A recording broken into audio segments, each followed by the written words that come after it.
Today I'm going to talk about marketing tips so you can market your bookkeeping business and get more clients.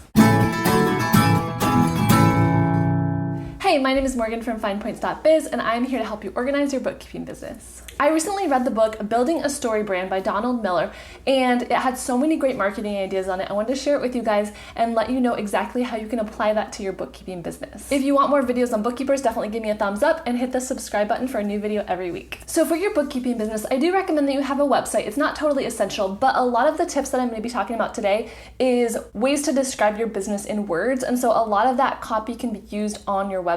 Other places it could be used is maybe emails, or if you do brochures or something like that, but mainly the thing that I'm going to focus on is website. So as I was reading this book, I had tons of great ideas, and I haven't really implemented them yet on my own website, but I just want to get this video out for you guys so you can start working on your brand and building that story brand as well. So kind of the concept of the story brand is the word story, of course. So all through the book, he talks about kind of the typical way that we as humans understand stories. So obviously in movies and books, we are constantly getting kind of this certain narrative, and that is what keeps us interested. So this is kind of the whole narrative he talks about.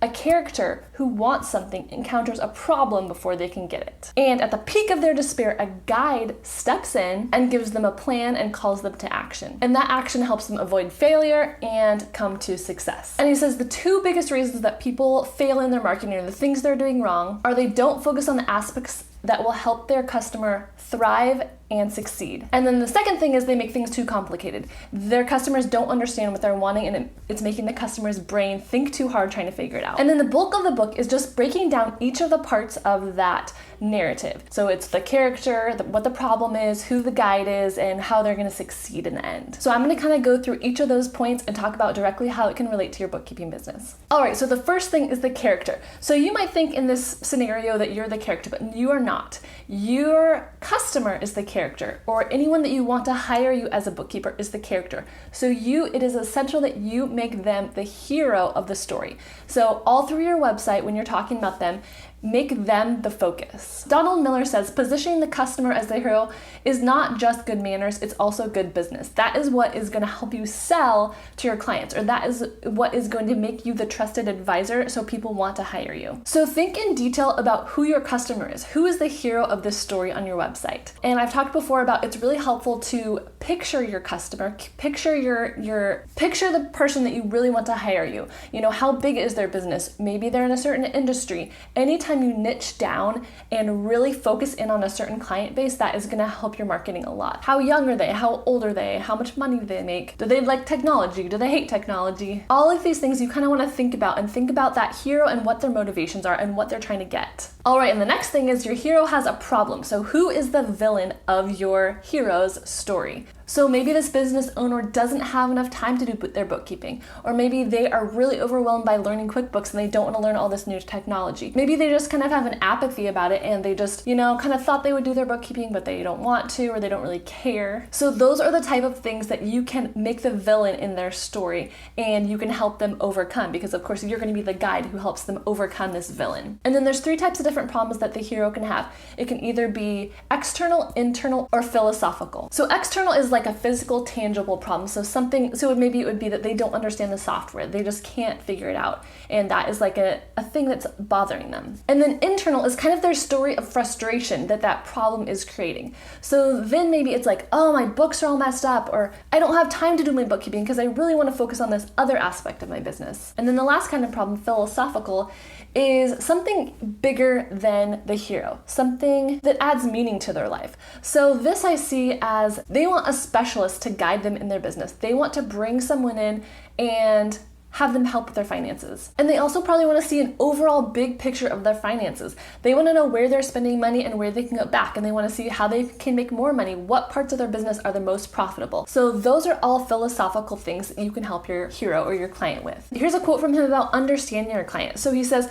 when we empathize with our customer's dilemma, we create that bond of trust. People trust those who understand them, and they trust brands that understand them too. So the point here is to really get into your client's head and think about their problems and their motivations. And throughout the book, he gives great examples from Star Wars and Lord of the Rings and famous movies and Top Gun and all these things about this narrative, and especially the villain, like Darth Vader. So leave me a comment down below and let me know what you think the biggest villain is for your customer, for any of your clients. Is it the time, they don't want to take the time to do bookkeeping, or is it that they really can't figure out how to do it? All right, and then the next part of the story is meets a guide. So that, of course, is you as the bookkeeper. You are going to be the one to guide the hero through the path of bookkeeping chaos onto the other side of success. So as you're describing yourself as the guide, trust is the most important thing. So you want to be really trustworthy and empathetic and understanding to your customer's plight. So your website shouldn't be filled with how wonderful you are and all the skills you have and everything that would be on your resume.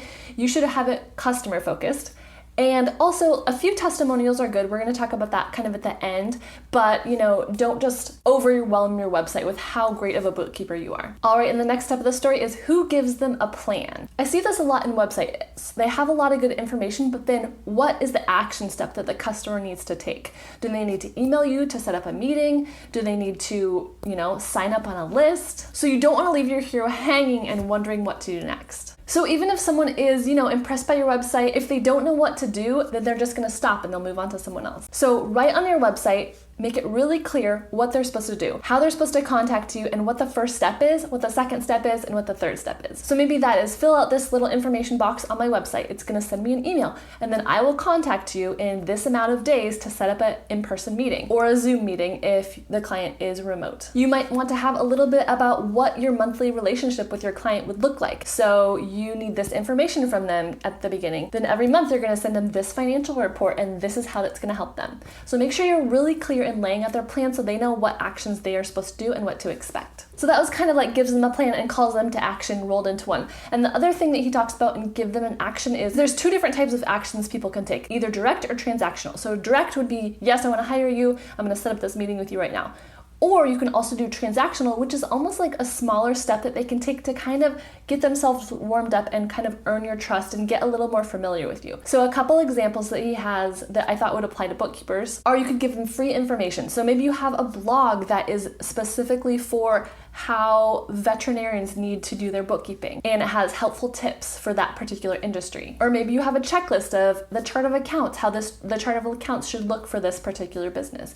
Any free information you can give them that's valuable will help them trust you and understand you and be warmed up to your business, as well as a couple limited testimonials that really pinpoint what your strengths are. And then any kind of samples you can give. So maybe you give, I always give a free 30-minute consultation to anyone who's interested in becoming a client. Or maybe you would do look at their books for a couple hours for free and give them a diagnostic of what you think they need. So anything that you can do to kind of engage them even more than they already are is going to be a really helpful step in winning them as a client. All right, so your hero is going down the path. They have you as a guide. So and they have their call to action. You want to make sure that they know they're avoiding failure by using your guidance. So Donald Miller has you remind them every so often of the failure that they are overcoming by hiring you. So you don't want to be too dramatic or over the top with this, but reminding them that by hiring a bookkeeper, they're avoiding all that bookkeeping they didn't want to do every month. They're avoiding getting their books so messed up that they aren't able to see their finances, possibly avoiding audits, and just having a really smooth tax time so that they can save as much money as possible on their taxes. So all of these are pitfalls that your hero is avoiding by hiring you. So your client is avoiding failure and they're ending in success. So of course, focus on those success stories and the picture of where you want your client to end up with your guidance. And in the book, he talks about the things that motivate people. So there's 3 of them. The first one is to win some kind of power or success. The second one is to be unified with someone else, which I don't think necessarily applies to our bookkeeping business. And then the third one is to experience some sort of self-realization. So I think the main thing that you would be talking to for bookkeeping clients is the first one is some kind of power or success, because they want their business to succeed. And one of the ways that's going to happen is with a clear picture of their finances. And then as well as number 3, I think is helpful just to have that peace of mind as to have a professional do your bookkeeping and not have to worry about yourself. So that's kind of the story part of the book. And then he talks about other marketing marketing ideas. So one thing that's really important is to have a one-liner, he calls it, or a thesis statement or a catchphrase of some kind. Something that is really a clear way that you can communicate what your business does and what it stands for in a short, succinct way. And he says you should have this really clear in your website, and then say you have employees. All of your employees should know what your business stands for. You should be able to rattle it off quickly at a cocktail party. And he uses this cocktail party example because it needs to be relatable as well. So if you're at a cocktail party, you don't want to be saying this crazy long definition of what a bookkeeper is and all these like profit and loss and balance sheet, information, bank feeds and all that.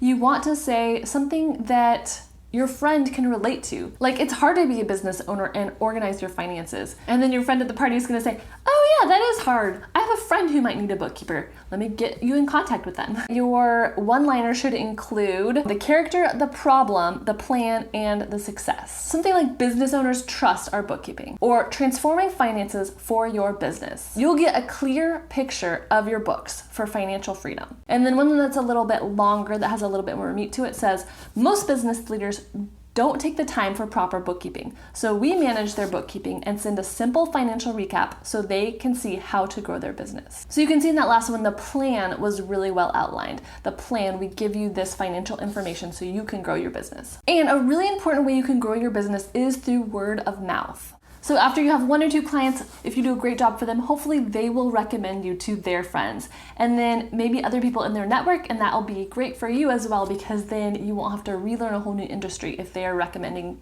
you to people in their same industry. So for the word of mouth, he talks about getting testimonials from people. And he talks about a few key things that you should ask them instead of just saying, oh, will you give me a testimonial and leave it open? You should ask specific questions to kind of get the meat of the information that you want to convey. So ask them about what problems they were having before they hired you. Ask them how they were feeling and what frustrations they had. Ask them what was different about you as a bookkeeper and what was the moment you realized that this bookkeeper was going to solve your problems. And then tell me what life looks like now that this problem is solved, now that your finances are in great order. How do you feel about that? And what does, how does it change your life? So you can kind of adapt those subjects to in your own style. And I found usually people are happy to give you a testimonial, especially if they're, excited about your work and they want you to succeed as well.